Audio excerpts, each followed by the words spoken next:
Hello and welcome to another episode of A Brief History. Today's episode, Alex Day. Ready, set, go. Essex, England, 2006. A young musician named Alex Day joins the YouTube Super Awesome Happy Fun Time website under the username Naramon, a name which came from a made-up Digimon that Alex created as a kid. His early videos, which were apparently made in the late 1970s, centered around strange things he found online, vlogging with friends, and reading from quizzes and questionnaires.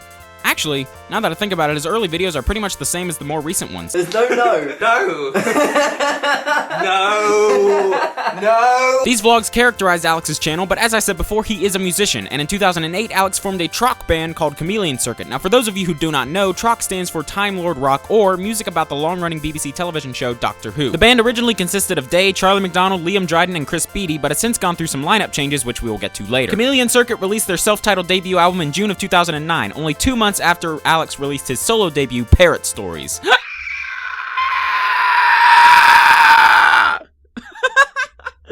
Okay, that was pointless. Alex Day, Parrot Stories, debut album 2009. We got that? Okay, moving on. Also in 2009, again, everything seems to be happening in 2009. Also in 2009, Alex began his now legendary vlog series, Alex Reads Twilight, in which he would read and ultimately ridicule Stephenie Meyer's infamous sparkly vampire romance novel. All morning I was dreading lunch, fearing his bizarre glares. No, this is a normal person glare.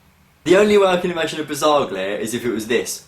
This series garnered millions of views and helped skyrocket Alex to new levels of popularity. When he wasn't subjecting himself to torture for our entertainment, he was continuing to work on his music. He released an EP of songs about video games called 117% Complete in March of 2010, his second full-length album, The World Is Mine, I Don't Know Anything, in June of 2010, another EP called Soup Sessions Acoustic in November of 2010, and he released a cover of the song Here Comes My Baby by Cat Stevens as a part of the now disbanded group Sons of Admirals in 2010. Let me just repeat that for you. That's one single, 2 EPs, and a full-length album, all released in 1 year while still releasing vlogs on his channel on a fairly regular basis. Most mainstream musicians who focus solely on making music are barely able to get out 1 LP every 2 or 3 years. Alex had always wanted one of his songs to hit #1 on the charts, and he wanted to make it happen on his own with no major label promotion. His goal was to get a #1 song through YouTube and social media. Many of his attempts at this, i.e. Chartjackers and Sons of Admirals, failed, but in 2011, Alex made another attempt at this with his song Forever Yours, and with the help of his friends, his viewers, and some clever rule bending in the form of multiple versions of the song, Forever Yours peaked at #4 on the UK Christmas charts. Following the success of Forever Yours, a few of Alex's subsequent self-released singles, Lady Godiva and Stupid Stupid, reached #15 and #25 on the UK charts. In July of 2011, Chameleon Circuit, which now consisted of Alex, Charlie, Liam, Ed Blann, and Michael Aranda, released their second album, Still Got Legs, which again was massively well received. Coming off the heels of all this success, Alex released yet another studio album called Epigrams and Interludes. This album contained all of his previous singles, a multitude of cover songs, and many new originals as well. Aside from all of his musical and YouTube success, Alex has taken on multiple other projects, such as a trading card game called Sopio, a badge collecting service called Life Scouts, and a podcast with fellow vlogger Jimmy0010, which has been on hiatus since its 3rd season. Alex has always been known to voice his opinion whenever he wants, and this fact has caused quite a bit of controversy in recent times. Not too long ago, Alex released a video called Big Women in Costumes, in which he expressed how uncomfortable it made him to see larger women at comic book conventions cosplaying in tight outfits. This video caused an uproar among women everywhere, so much so that the video has since been hidden from the public. Nowadays, Alex operates out of London, England, where he lives with his friend and fellow YouTuber Charlie McDonald. Whoa.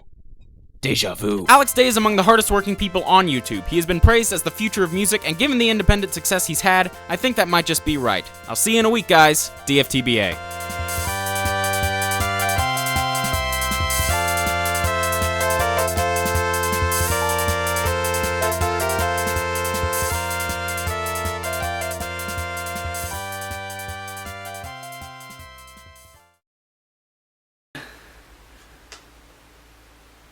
Right.